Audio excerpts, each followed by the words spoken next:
Okay, given that we're going to be talking about the association or the potential extension of mindfulness and mental health into spirituality, and I suppose there's a religious connotation there, with what people may be familiar with in the way of mental health training currently, in terms of what's the widespread approach to mental health, what is there already in that discipline to do with religion and spirituality? Sorry, within which discipline? Between in the current mental health, I suppose, domain. Oh, nothing. Nothing. That's the problem. Well, that's something that that's something that we're looking to address here, I suppose, in the way of what we're going to be applying through mindfulness. So, is what in the way of well, I wouldn't say almost nothing, right? Almost I think I probably can address where you might be going with that. What's the crossover between those two? And, if there is any at all, right? I suppose, yeah. Yeah, brilliant. So, look, it's definitely it's a bit crazy to call it a subject dear to my heart, but I feel it's a critical gap, and I'll be kind of perhaps a bit strong with how I present some of this, but I think psychology at one level, and I do feel I've got some credibility to say that with too many degrees in the area, is somewhat infantile in regards to how it presents human potential. Mm-hmm. And I think it really consistently stops people being able to see where they can go and what they can experience. And I feel that's the issue. Mm.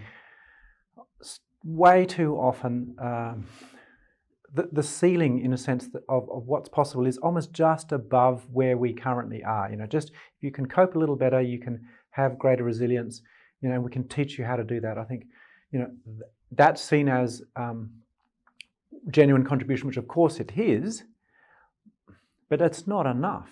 Mm. That's my issue.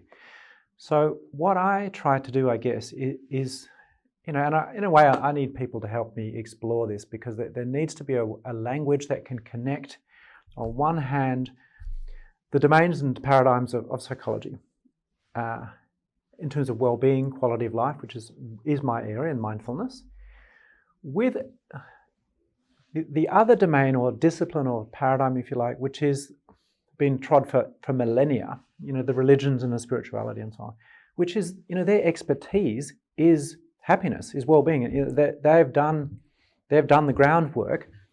Fortunately, now neuroscience is saying, well, let's just test that, and they're hooking up practitioners to all kinds of gadgetry, which is testing just how happy are you. If you think this thought, which we know is connected to a positive emotion, does that register somewhere? Mm-hmm. And we're finding that it does. And so I think these fields are completely relevant. And so what's important now is, how do we cross them over? And for me particularly, I always want to drop that into the mainstream nomenclature, the way that we talk about it, so that it's accessible to us and we don't have to, I think as Sogyal Rinpoche said in the Tibetan book, Living and Dying, we don't need to inherit a whole lot of unnecessary cultural accretions that come with that or set of beliefs. If we're a human being, and if it's describing the quality of a human being, then we don't need a whole lot of foreign, in a sense, concepts to us. We just need it, put in almost like Homer says, tell it to me straight, Doc, like he doesn't understand what's going to happen. Yep, we're going to cut you open and tinkle with your ticker, right?